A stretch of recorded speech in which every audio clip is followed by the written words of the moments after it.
मैं आज अगेन का सुप्रीम के न्यू एपिसोड को एक्सप्लेन करने जा रहा हूँ। एपिसोड स्टार्ट होता है और हम देते हैं चीफ टेंग को, जो कि वह सोच रही होती है कि आखिरकार जिन क्लैन दोबारा अपेयर कैसे हुई। जिसके बाद वो बोल रही होती है कि आज से 100 साल पहले टेंग क्लैन ने जिन क्लैन को पूरी तरह हरा दिया था और जितने भी उनके एनिमीज थे उन सबको मार दिया था। जिसके बाद वो बोल रही होती है कि अगर ये मारे जा चुके हैं तो ये हुआंगफू सेट में कैसे अपेयर हुए। जिसके बाद वो मन ही मन सोची होती है कि क्या ये मेरी तरह है जो हुआंगफू सेट में छुप के रह रहे हैं और गॉड कैनियन और डिवाइन स्वॉर्ड का इंतजार कर रहे हैं ताकि वो उनको चुरा सके। जिसके बाद वो सोचती है कि मुझे ये रिपोर्ट जल्दी से जल्दी एम्पर को बताना पड़ेगा, क्योंकि मेरे फादर को ये न्यूज़ बताने के बाद वो कुछ ना कुछ एडवाइस करके जिन क्लैन को दोबारा खत्म कर सकते हैं। मैं जानती हूँ कि मेरे फादर ने आज से 100 साल पहले जिन क्लैन को पूरी तरह से खत्म कर दिया था, तो वो दोबारा ये काम कर सकते हैं। तभी सीन शिफ्ट होता है और हम देते हैं तेंगी को। वो एक पवेलियन के पास आया होता है। तभी एक लड़की उसको वेलकम करती है और उससे बोलती है कि सर आप किस तरह का मैजिकल वेपन यहाँ पर बाई करने आए हो। जिसके बाद टेंगू से बोलता है कि मैं यहाँ पर किसी तरह का मैजिकल वेपन बाई करने नहीं आया हूँ। मैंने बहुत पहले टोंग पवेलियन के बारे में बहुत कुछ सुना है, इसलिए मैं इसको देखने आया हूँ और साथ ही मैं यहाँ पर कुछ टॉप क्वालिटी के स्पिरिचुअल स्टोन को एक्सचेंज करने आया हूँ। जिसे सुनकर वो लड़की बहुत ज्यादा खुश हो जाती है और बोलती है कि आप हमारे गेस्ट हैं और आप बिल्कुल सही जगह पर आए हो। जिसके बाद वो बताते हैं कि और प्लेस के अंदर एक टॉप क्वालिटी के स्पिरिचुअल स्टोन कुछ एक्सचेंज करने के लिए 110 स्पिरिचुअल स्टोन की जरूरत पड़ती है, लेकिन हमारा पवेलियन उसको 105 स्पिरिचुअल स्टोन में चेंज कर लेता है। जिसे सुनकर तेंगू भी बहुत ही ज्यादा खुश हो जाता है। तभी वो लड़की उसे बोलती है कि आपको आखिरकार कितने टॉप क्वालिटी के स्पिरिचुअल स्टोन चेंज करने हैं। जिसके बाद तेंगू से बोलता है कि ये तो बहुत ही ज्यादा अमाउंट है। जिसके बाद लड़की भी समझ जाती है और उसे बोलती है कि मैं समझ चुकी हूँ, तो आप प्लीज हमारे स्पेशल गेस्ट हाउस में रुकिए। जिसके बाद वो तेंगू को एक गेस्ट हाउस पर ले जाने लगती है, जहाँ पर हम देखते हैं कि थोड़े समय में तेंगू और वो लड़की एक गेस्ट हाउस पर आ चुके थे, जहाँ पर वो लड़की उसे बोलते हैं कि प्लीज आप यहाँ पर थोड़ी देर वेट कीजिए क्योंकि हमारे मैनेजर यहाँ पर आएंगे। जिसके बाद तेंगू भी वहाँ पर रुक जाता है और सोचने लगता है कि मैंने कभी सोचा नहीं था कि फेंग गैंगकाई के लोग यहाँ पर डील करते होंगे। अगर मैं इसे बाहर से देखता तो मैं कभी समझ ही नहीं पाता कि इसके अंदर भी इतने बुरे काम होते होंगे। तेंगू ये सब चीजें सोच ही रहा होता है। तभी वहाँ पर वो मैनेजर आ चुका होता है जो कि तेंगू का वेलकम करता है। तभी तेंगू उसे देखकर सीनियर बोलता है, उसे ग्रीट करता है।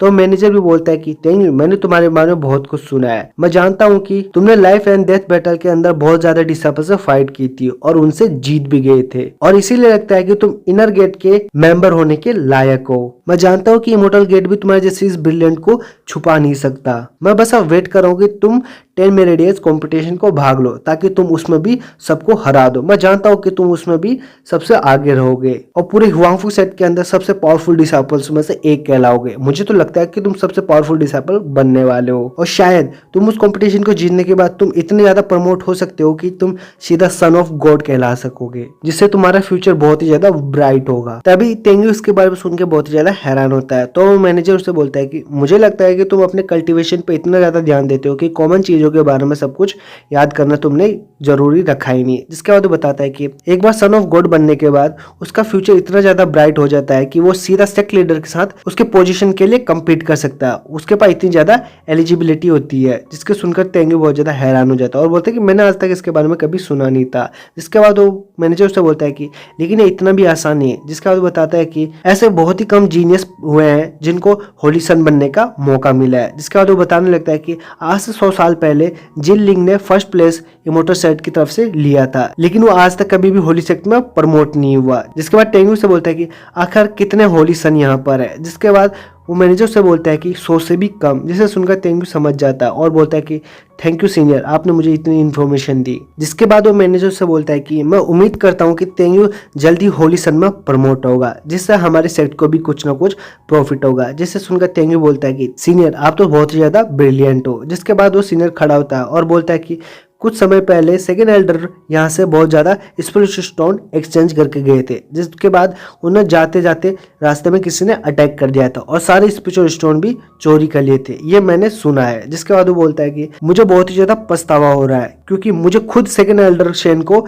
मेरे टूरिस्ट लाइनअप तक छोड़ के आना चाहिए था। जिसके बाद वो वहां पर उदासी जमाता है, लेकिन तेंगू ये चीजें समझ चुका था और बोलता है कि ओल्ड मैन तुम अभी भी ये नाटक कर रहे हो। जिसके बाद मैनेजर बोलता है कि इस बार मुझे फर्क नहीं पड़ता कि तुम कितने स्पिरिचुअल स्टोन रिडीम करोगे, लेकिन मैं इस बार कोई भी प्रॉफिट नहीं रखूंगा और तुम्हारे एक टॉप क्वालिटी के स्पिरिचुअल स्टोन के लिए 100 UN टॉप क्वालिटी के स्पिरिचुअल स्टोन दूंगा। जिससे सुनकर तेंगू भी बहुत ही ज्यादा खुश हो जाता है। तभी मैनेजर बोलता है कि ये सब मैं सेकेंड एल्डर की अपोलोजाई के लिए कर रहा हूँ ताकि मुझे कुछ क्षमा मिल सके, और साथ ही बोलता है कि मैं तेंगू के साथ बहुत ही अच्छे रिलेशन रखना चाहता हूँ। जिसके बाद तेंगू उसे थैंक यू बोलता है और बताता है कि मुझे 1 मिलियन बेस्ट स्पिरिचुअल स्टोन को एक्सचेंज करना है। जिसे सुनकर वो मैनेजर बहुत ज्यादा शॉक हो जाता है। तभी वो मैनेजर बोलता है कि ये तो बहुत ही ज्यादा लार्ज अमाउंट है, इसलिए मुझे इसको एक्सचेंज करने के लिए टोंगतियान पवेलियन के ट्रेजर हाउस के अंदर जाना पड़ेगा, तो तुम्हें मेरे साथ चलना पड़ेगा। जिसे सुनकर टेंगू थोड़ा हैरान हो जाता है। तो मैनेजर उसे बोलता है कि टेंगू तुम इसके बारे में चिंता मत करो, क्योंकि टोंगलियांग पवेलियन की रेपुटेशन बहुत ही ज्यादा अच्छी है, तुम्हें इसके बारे में अच्छे से पता है। हम कभी भी किसी पैसे के लिए किसी इंसान को